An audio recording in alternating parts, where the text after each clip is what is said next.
Congressman Mike Gallagher, Republican from Wisconsin, member of the Armed Services Committee and an Iraq war veteran in focus now. Congressman, thank you for being with me. You heard those numbers, and I wanted to get an idea of just how many civilians were left in the capital, Kyiv, because we know Putin is now, from our own U.S. intelligence, going to do anything to take that city. Well, thousands and thousands of Ukrainians are still in a very precarious position. We tried to get a precise estimate yesterday in open testimony and in classified testimony. I think the honest answer is we don't know. But I think it should be a reminder that we are still in the very early stages of this. And though the Ukrainians have put up an incredibly brave resistance, the Russian military throughout its modern history has proven quite good at absorbing losses and moving forward. And Putin is a KGB thug who thinks human life is cheap. So this idea that the Biden administration is going around already touting this as a success is premature. And even in the best case scenario, if Ukrainians maintain their brave resistance, the fact is deterrence failed in this case. We failed to deter Putin because we relied solely on sanctions and tweets. We did not put hard power, sufficient hard power in his path. We need to understand that. We need to understand why we delayed lethal assistance to Ukraine, why we abandoned the Black Sea, why we launched this war on American energy that was a gift to Putin. Because if we don't learn the lessons from that failure, I fear we're doomed to repeat it in other parts of the world, that a country like China will take advantage of us while we're distracted, while we're weak, or while we're too preoccupied with woke domestic priorities. This is an important issue. We want to do everything we can to support the people of Ukraine, but also learn the right lessons of deterrence failure for future conflict.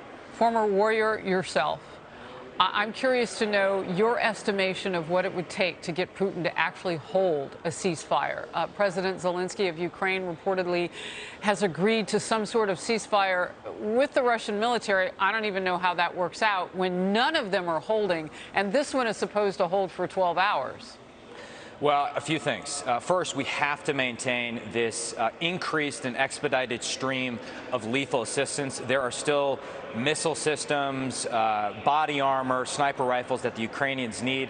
Without that hard power on the ground, the Ukrainians don't have a good negotiating position, and that's still in a precarious stage. So we're doing a ban on Russian oil. But here's the thing. As we do this global economic war against Putin, which I support, we cannot maintain the war on domestic American oil and gas production. That is the fatal flaw in our approach right now. The president's going around the world begging Venezuela, potentially Iran, to produce. You know where he's not going? Texas, Pennsylvania, Louisiana. We've effectively had sanctions on our own domestic producers for the past year. We need to lift the sanctions on American oil and gas. That's how you undermine Putin really strategically over the long term, by unleashing the power of American energy. You know, I saw what you did there. You tied in where we are exactly in this moment with what we can do about oil, because it also sends that message to Putin is, you know what, they're willing to suffer in order for something to change. Does that make that country, meaning America, look maybe a little bit more unpredictable, which that's what we need in this instance? We have a president who forecasts everything he's going to take off the table and everything he's not going to do. We don't even have the leverage of surprise. You mentioned Russian oil, and I want to get into it more now. Some of the Republicans are accusing President Biden's reversal on Russian oil of being a political ploy, that the president is also taking a lot of heat for this. Let's watch together.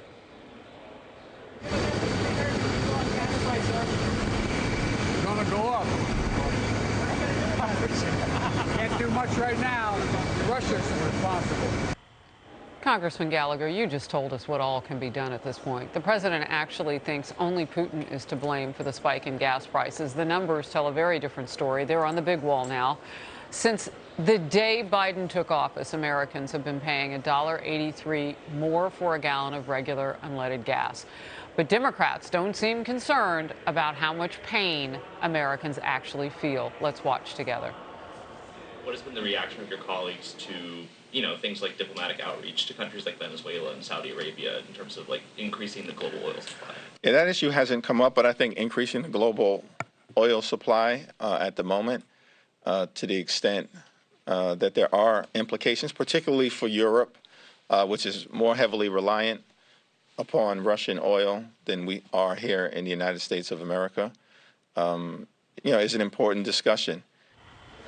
I mean, it's like watching somebody throw a sponge at the wall and missing the wall. Like there's such a disconnect. Why? Well, gas prices were skyrocketing prior to the outbreak of war in Ukraine. So for the president to blame it on Putin's invasion, which obviously has contributed to the energy crisis, but the crisis predates the invasion. And the fact is, the incontrovertible fact is, on day one, when Biden took office, he launched this war on domestic production. He canceled the Keystone Pipeline. He put a bunch of radicals in at FERC. And oh, by the way, Democratic donors on Wall Street launched a global ESG campaign, which has made investing in energy in America toxic. It's been incredibly counterproductive. That's what's been driving up prices and also been putting us in a weak geopolitical position. Now, Harris, if you add on to this absurdity with Russia, the fact that this administration is contemplating reviving the Iran deal, well, they may start to justify that by saying we need to bring Iranian crude onto the international market. Don't pay attention to the fact that they're the world's leading state sponsor of terrorism. They're close to getting a nuclear weapon. And oh, by the way, they win in this deal, Russia wins, and China wins in an Iran deal.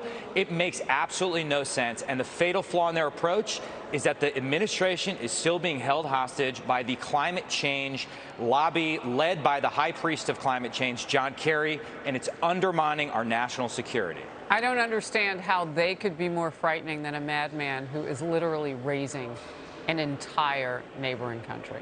Killing everybody in it would be his potential if he thought that was a win. That's what our intel is telling us. How can the politics of the far left be more frightening than that? Backbone, imagination. We've had guests say it. Representative Gallagher, always great to have you in focus. Thank you.